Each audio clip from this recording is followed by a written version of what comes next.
ಇಷ್ಟು ವರ್ಷ ನಿನ್ನ ಧ್ಯಾನ ಮಾಡಿ ಪೂಜೆ ಮಾಡಿದೆ. ಪ್ರವಾಹದಲ್ಲಿ ಸಿಕ್ಕಾಕೊಂಡಿದ್ದ ನನ್ನ ಕೈ ಹಿಡಿಯೋದಕ್ಕೆ ಬರಲೇ ಇಲ್ವಲ್ಲಪ್ಪ. ನನ್ನ ಭಕ್ತಿಯಲ್ಲಿ ಅದೇನು ಕಡಿಮೆ ಆಗಿತ್ತು.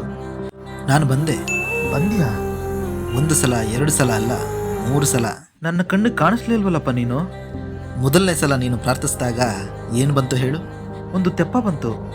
ಅದರಲ್ಲಿದ್ದವನು ಈ ತೆಪ್ಪ ಹತ್ತಿ ನಾನು ನಿಮ್ಮನ್ನು ಕಾಪಾಡ್ತೀನಿ ಅಂದಾಗ, ಇಲ್ಲ, ಆ ದೇವರಲ್ಲಿ ನಾನು ಪ್ರಾರ್ಥನೆ ಮಾಡಿದ್ದೀನಿ, ಅವನೇ ಬಂದು ಕಾಪಾಡ್ತಾನೆ, ನೀವಿನ್ನು ಹೊರಡಿ ಅಂದೆ. ಹೌದಾ? ಹೌದು. 2ನೇ ಸಲ ನೀನನ್ನು ಪ್ರಾರ್ಥಿಸಿದಾಗ ಏನು ಬಂತು ಹೇಳು? 2ನೇ ಸಲ ಒಂದು ಬೋಟ್ ಬಂತು. ಆ ಬೋಟಲ್ಲಿದ್ದವನು ನಾನೇ.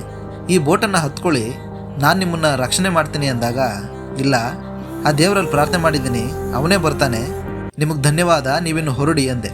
ಹೌದಾ? ಹೌದು. 3ನೇ ಸಲ ನೀನು ಪ್ರಾರ್ಥಿಸಿದಾಗ ಏನು ಬಂತು ಹೇಳು? 3ನೇ ಸಲ ಒಂದು ಹೆಲಿಕಾಪ್ಟರ್ ಬಂತು. ಅದರಲ್ಲಿದ್ದವನು ನಾನೇ.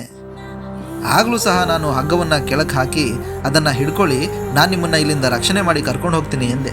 ಆಗ ನೀನು, ಇಲ್ಲ, ಆ ದೇವರಲ್ಲಿ ನನಗೆ ನಂಬಿಕೆ ಇದೆ, ಅವನೇ ಬಂದು ನನ್ನನ್ನು ಕಾಪಾಡ್ತಾನೆ ಅಂತ ಹೇಳಿ ಹೆಲಿಕಾಪ್ಟರ್ಗೆ ಧನ್ಯವಾದ ಹೇಳಿ ಹೊರಡಿ ಎಂದೆ. ಹೌದು. ಈಗ ನೀನೇ ಹೇಳು, ಇದಕ್ಕಿಂತ ನನ್ನಿಂದ ಬೇರೆ ಇನ್ನೇನನ್ನ ನಿರೀಕ್ಷೆ ಮಾಡ್ತಿದ್ದೆ? ನಾವು ನಂಬಿರೋ ದೇವರು ನಮ್ಮನ್ನು ಕಾಪಾಡ್ತಾನೆ ಅನ್ನೋದು ನಂಬಿಕೆ. ದೇವರೇ ಬಂದು ನಮ್ಮನ್ನು ಕಾಪಾಡ್ತಾನೆ ಅನ್ನೋದು ಮೂಢನಂಬಿಕೆ. ದೇವರು ಯಾವ ರೂಪದಲ್ಲಿ ಬೇಕಾದರೂ ಬಂದು ನಮಗೆ ಸಹಾಯ ಮಾಡ್ಬೋದು. ನಾವು ಕಷ್ಟದಲ್ಲಿದ್ದಾಗ ಯಾರು ನಮಗೆ ಸಹಾಯ ಮಾಡ್ತಾರೋ ಅವರೇ ದೇವರು.